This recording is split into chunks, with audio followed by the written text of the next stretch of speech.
رونے پا میرے غالب، رونے پا میرے، مجھ کو ملامت نہ کر ندیم، آخر کبھی تو عقدہ دل وا کرے کوئی، رونے پا میرے مجھ کو ملامت نہ کر ندیم، آخر کبھی تو عقدہ دل وا کرے کوئی، انسان اس گھر پہ کیوں جائے جہاں بھیک نہ ملے، آؤ اس بیت پر کہ دروازہ کھلا ہے، آواز مسجد کوفہ سے آئی، علی قتل ہو گئے،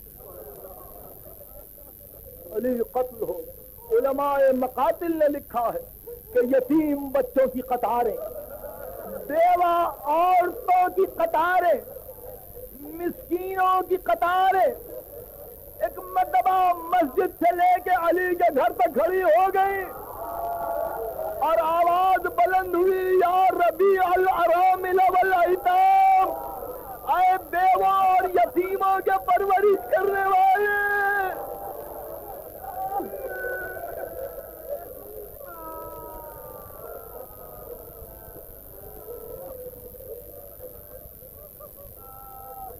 بہرحال یہ میرے مولا کا ذکر ہے،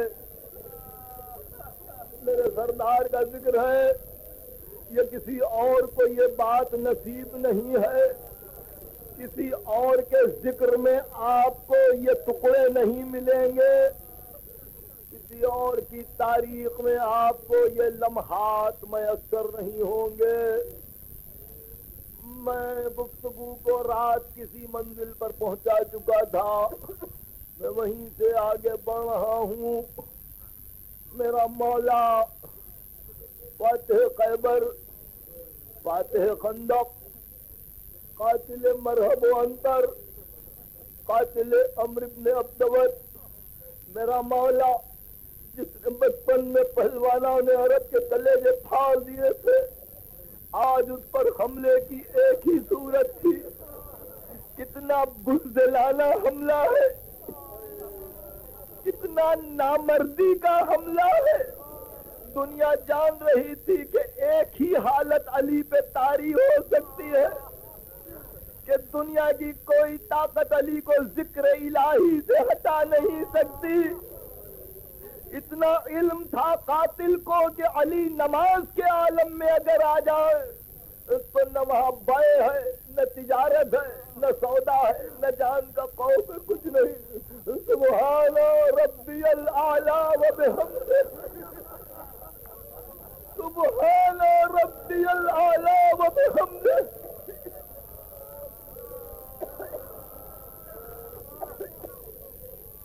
میرا مولا زخمی ہوا،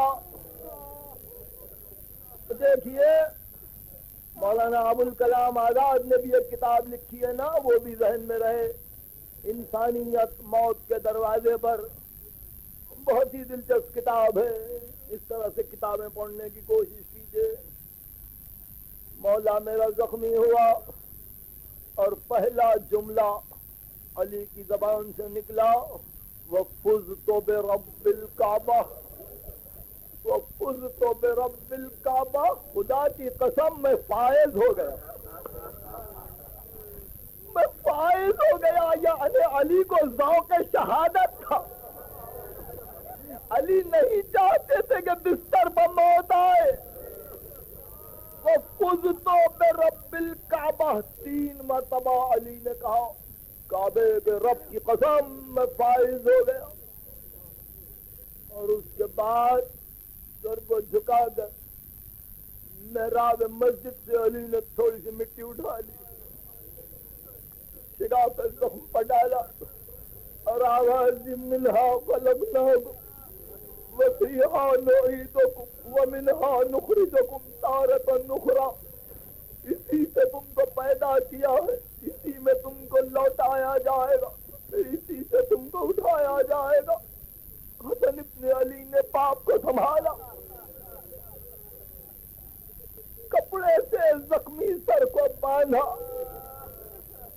کہا بابا بابا قاتل کہاں ہے؟ ارشاد فرمایا بیٹا باب کندہ سے قاتل آ رہا ہے، ابھی آتا ہے، ابھی آتا ہے یہ گفتگو تھی کہ حذیفہ یمانی قاتل کی مشکیں باندھے ہوئے باب کندہ سے مسجد کوفہ میں داخل ہوئے.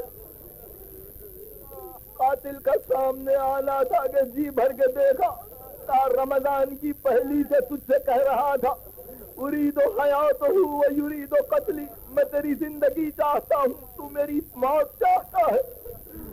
کیوں اے ابن ملجم نامراد، تو نے کچھ پا لیا، تجھ کو کچھ مل گیا، بتلا تیرا کیا مقصد تھا؟ قاتل سر جھکائے خاموش کھڑا تھا. آپ نے کہا سامنے سے ہٹا دو. قاتل سامنے سے ہٹ گیا. ارشاد فرمایا حسن میرے دوستوں کو نزدیک بلاؤ. تمام دوست نزدیک آئے. امیر المومنین نے سب کی صورت دیکھی اور کہا جاؤ اپنے گھروں کو جاؤ، آرام کرو، زیادہ غم نہ کرو. میں نے اپنی دنیا ختم کی، میں نے جو کچھ مجھ سے ممکن تھا راہ بتلانے کی کوشش کی. ایک جملہ ہے اس مقام پر علی کا، فرماتے تھے اہل کوفہ علی کے بعد علی کو بہت یاد کرو گے.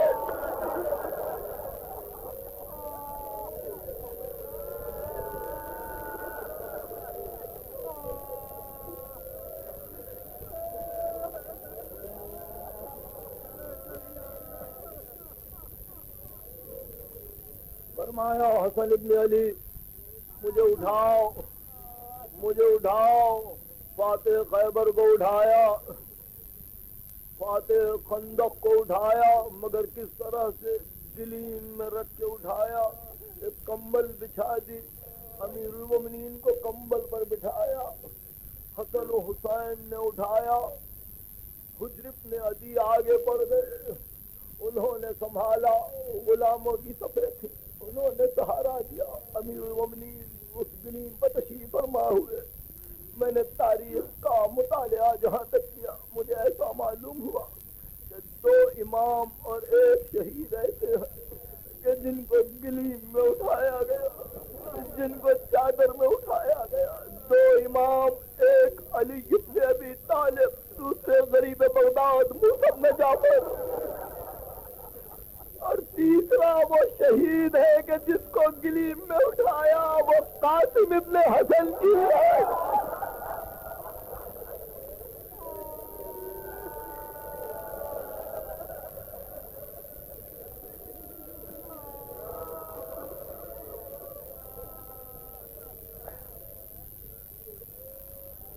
لے چلے مسجد کوفہ یاد ہے، مسجد کوفہ کا منظر یاد ہے.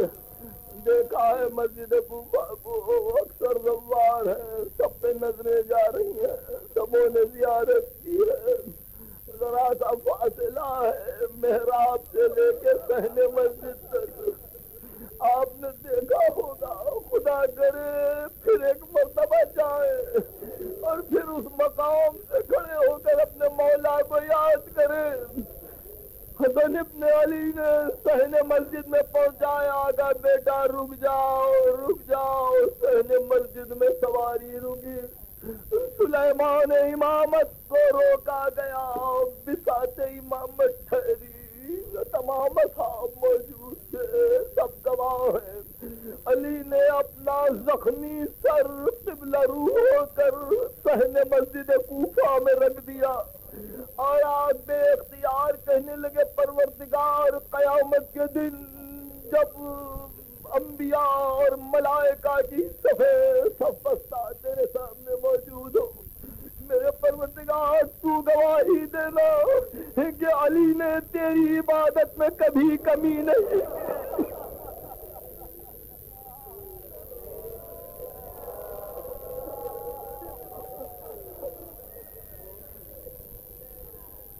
حقیقت یہ ہے کہ اولین و آخرین میں کسی نے ایسا دعویٰ نہیں کیا، اولین و آخرین میں کسی نے ایسا دعویٰ نہیں کیا.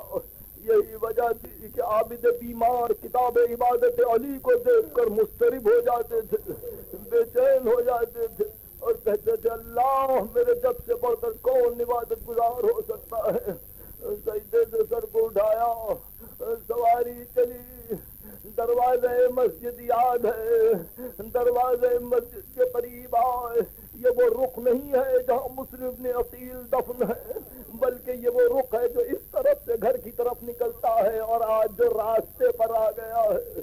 دروازے کے قریب آئے، کہا حسن رک جاؤ، حسن رک گئے، کہا حجر بن عدی پکار کے دو اصحاب سے کہ جاؤ گھروں کو جاؤ، محمد کی نوازیاں دروازے پر کھڑی ہے، ارے جاؤ، اب سیدانیاں روئیں گی، اب فاطمہ کی بیٹیاں ماتم کریں گی۔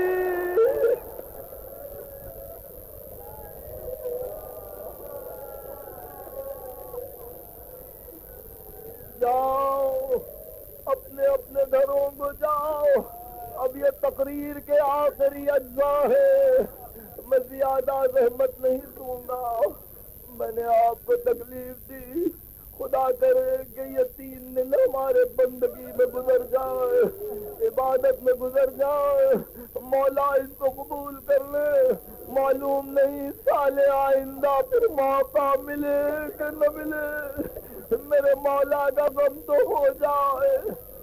حسن ابن علی نے حجر ابن عدی سے کہا، حجر ابن عدی نے کہا جاؤ جاؤ، ایسا نہ ہو کہ سیدانیوں کے رونے کی آوازیں تم سنو۔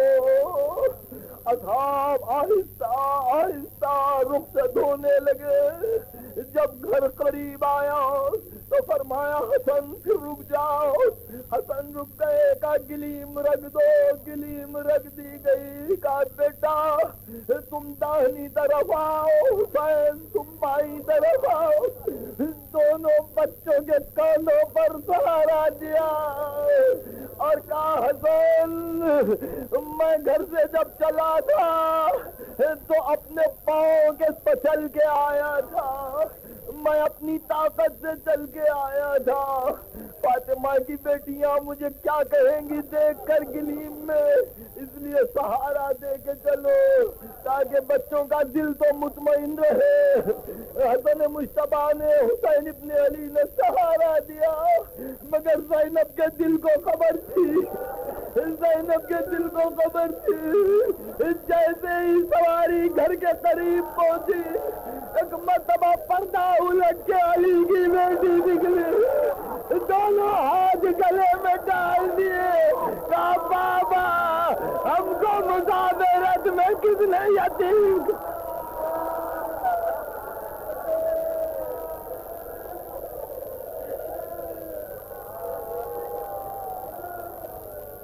میں صرف ایک جملے کی اجازت چاہتا ہوں، اصولاً تو مجھے گفتگو کو یہاں ختم کر دینا چاہیے تھا، مگر صرف ایک جملے کی اجازت دیجیے۔ آپ نے ریاض فرمایا زینب دیکھو بیٹی اب تو صبر کرنے کا وقت ہے، میں اچھا ہوں، دیکھو میں چل رہا ہوں نا، دیکھو میں تمہارے ساتھ ساتھ ہوں، بیٹیوں کو دلاسا دیتے ہوئے شہزادی زینب کے کاندھے پر ہاتھ رکھے ہوئے پہنچے، بیٹی نے کیا کیا، بستر بچھا دیا، تکیے لگا دیے، خود بیٹھ کے باپ کا سر سینے سے لگایا اور کہا بابا اب کیا حال ہے، ہائے حسین ہائے حسین، ارے کربلا میں کون۔